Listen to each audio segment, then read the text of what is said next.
Hi, my name is Madison Richard. I am a teacher at Northside High School in the Lafayette Parish school system. Today you'll be joining my U.S. history class with my 11th grade honors students. We are actually starting a new lesson today, or a new unit, which is Unit 4, and that's World War II. And I apologize if I look down because I do have notes. And Unit 4 is the second part of Standard 4. So Standard 4, we are focusing on becoming a world power, and the students did and will learn the events that took place, whether it's through the economy, the good, the bad, achievements, everything that's leading us to be in this world power during this time. So in the unit before this, which was Unit 3, we were talking about the growth and decline between the wars. So of course we just got out of World War I, and the students are learning about all the events that are taking place. So we have Prohibition, we have the Roaring Twenties, we have the Harlem Renaissance, the Great Migration, and of course Great Depression. But what my students are going to learn throughout this unit is that it just wasn't the U.S. going through this Great Depression. Many who were a part of the war were going through this depression as well, and our focus, or what they're going to be introduced to, is Germany. Of course, we all know the famous Hitler and all this anger that they had built up after losing World War I. So they are ready to pick a battle again, and we're going to talk about all those events that lead up to this war. And again, America, or not again, but America wants to be isolated. We learned that during Unit 3, America has nothing to do with war. They didn't want to get in World War I, but of course they had to because of Germany. And we're gonna learn they feel that same way again, but of course those buttons were pushed, which led them into World War II. But today we're just kind of focusing on a summary of events that happened. I believe that in this unit there are a lot of events, a lot of names, a lot of dates. So today I just want to introduce it to them, and so we're doing that with a Nearpod today. And in this Nearpod, they it's just some broken down information. Sorry, I'm trying to think of the word, but information. And then with each little short paragraph, there's some questions that they get to answer. And most of the time on a activity like this, of course, my desks are paired up by two. So usually they'll partner up with somebody and they'll work on it together as a class for about the first 15 minutes of class, and then the rest of the class will discuss it all together and kind of just feed off each other. What I like about this Nearpod, there is a question at the end that I'm hoping will get them discussing and debating and comparing it to events that are taking place today, and comparing it with what happened during this time of the war. Also, I believe that this activity is something they will get to keep. They can take notes on it as we discuss, and it can be a great study guide for when test time comes, especially with it just going over dates and events. So again, I thank you for joining us today. I hope you enjoy being with us. So we are going to start a new unit today. So we are kind of piggybacking off of our last unit, which was Unit 3. It's kind of all in the same standard. So we are talking about World War. So bell ringer, first question of the day. What do you already know about World War II? So take a few minutes to answer that. Come around. Doesn't have to be anything elaborate. It can be the simplest thing you know, or maybe you don't know, and that is totally fine.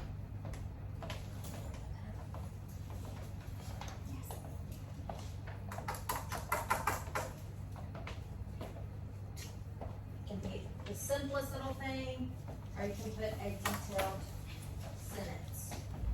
Good job. Great answer. Yes.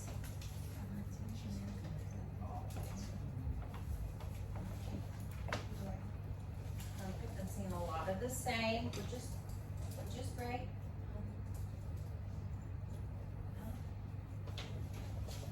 Yeah, we get into that.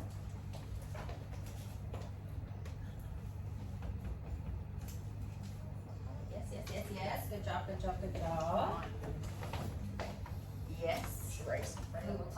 him for sure.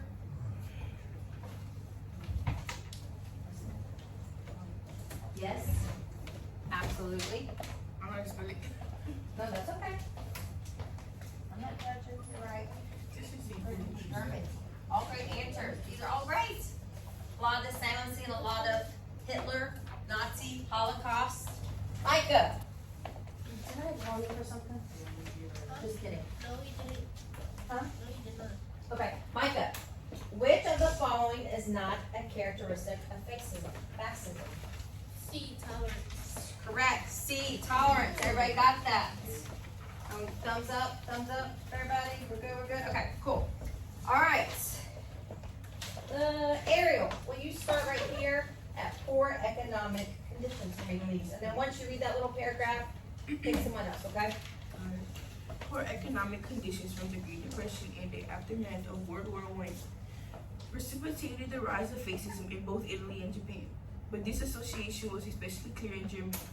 Adolf Hitler and the Nazi Party seized on the financial crisis in order to gain power, blaming Germany's problems on majority communities, particularly Jewish people. The Nazis then tried to expand their regime elsewhere in Europe. Correct. So, as we learned that Germany the finger was pointed at Germany for after World War I. They were to blame. Okay. So, as well as the United States, Germany is going through this Great Depression, and they're building all this anger, and they feel like they're just these big losers, and they want to win. They want to make a comeback, right?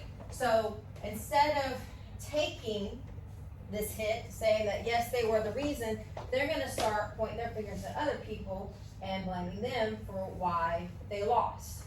Just like Ariel read, the Jewish people, and we know that through history with the Holocaust and the Jewish people and the genocide and the concentration camps, and we'll get into that further. But Ariel, go ahead and pick someone else, please.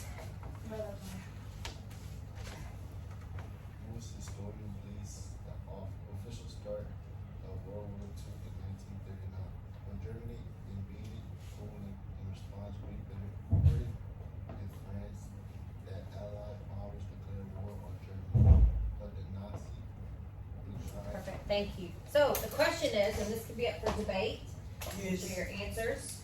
Do you think civilian casualties are ever acceptable during war? Why or why not? Raise your hand. Who's for it? Who's for civilian casualties? Who's not for it? Okay. So my people who are for it, Micah and Malachi, right? No. No, who else was for it? Just Malachi. Bailey said yes. Malachi, why do you say yes? Because he's an inconsiderate person. Yeah. Well, yes, I mean, No, you can keep taking both ways, because they did give him a chance to surrender, and at the end of the day, it just ended like that. So like it was kind of like It's just like sending situation, in a and war.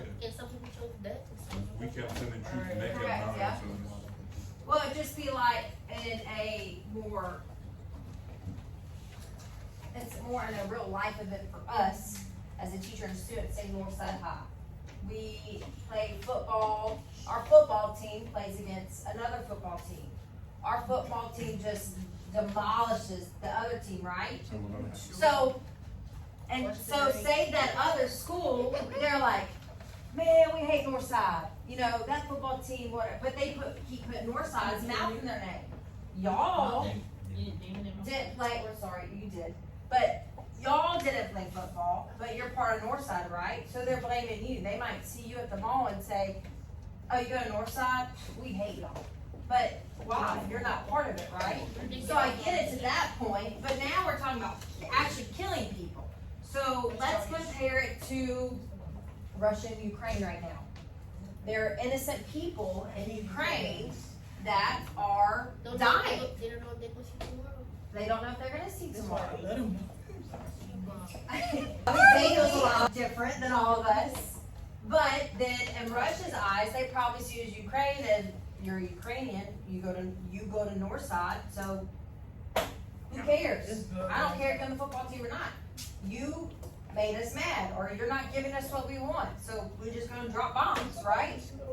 But I mean, that's not up to the people, that's up to whoever's in charge and what they want. Correct. So I mean, innocent people are still getting killed for something they can't control. Correct, absolutely. Especially an innocent, a child. They have no reason at all to even put a say because they have no clue what's going on. It's a scary time over there. And I'm sure it was a scary time during this war, and that's probably why America didn't want to be involved. Because it was going to be such a sad time and they didn't know what was going to happen next. All right, Malachi, you want to say something? No? Have you changed your answer? Bailey, have you changed your answer? Unless it's still the same. Your So answer's it's still- not justify They should it. just move. And they did. If you remember over the. We ready? Okay. Seneca, y'all ready? Okay, on your mark. Come on, gang. Get set. Go. Come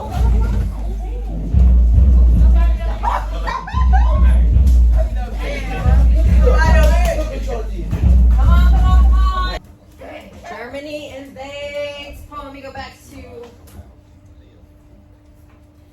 June 1940. Paris falls to Germany. Good job, everybody. Thank you. Good job, everybody. Hi, thank you again for joining us today. Overall, the day went really well with all my classes. Each class is different. For example, my first hour class that y'all joined in on today, they're all very smart students, all very eager to answer questions. So that is something that we're working on as a class when I pick on someone for them to answer. And not everyone speak aloud, but then again, that's also a positive thing. That's the beautiful thing about that class is that they are all close knit, so they're more open to discussion and debating and having a little fun. And sometimes that can be a little hard with them because I need to bring them back in and us focus on what we actually got to get done. But overall, I believe we got accomplished what we need to get accomplished. I was able to get our little activity at the end of class done, which is really fun. It kind of just puts ends the class in a positive way with a little game, and then putting the events and dates together and kind of competing in a way without it actually being a competition. So differently, not with that class. Again, we need to work more on name calling and letting the people who don't shine as much shine a little brighter, and those who are always shining just step back a little bit and let the others have some time to be the spotlight of the class. Other classes, not the same situation. I have some classes where all the students are very quiet, and I have to pick on them, and then I also have to give them clues and examples and kind of push them along to get that answer, which is completely fine. I think everyone learns differently, and a lot of my classes, they're kind of all on the same page and level of learning, which makes it easier for the whole class, but harder for me just because I have to make sure I'm doing things a different way for those students for them to fully understand. After this, we'll actually start going into more detail of what we will be learning. So we'll kind of break things down and the events that they learned about today, actually what led up to those events, and then all these events leading up to World War II. Anything else? Other than that, I think the day was really successful. I'm very proud of my students. History's not the most fun subject in school, so the fact that they give me the respect and the attention every day and are willing to at least learn some and can compare it to today's world is really rewarding as a teacher. So I thank y'all again, and I hope you all have a great day. Thanks.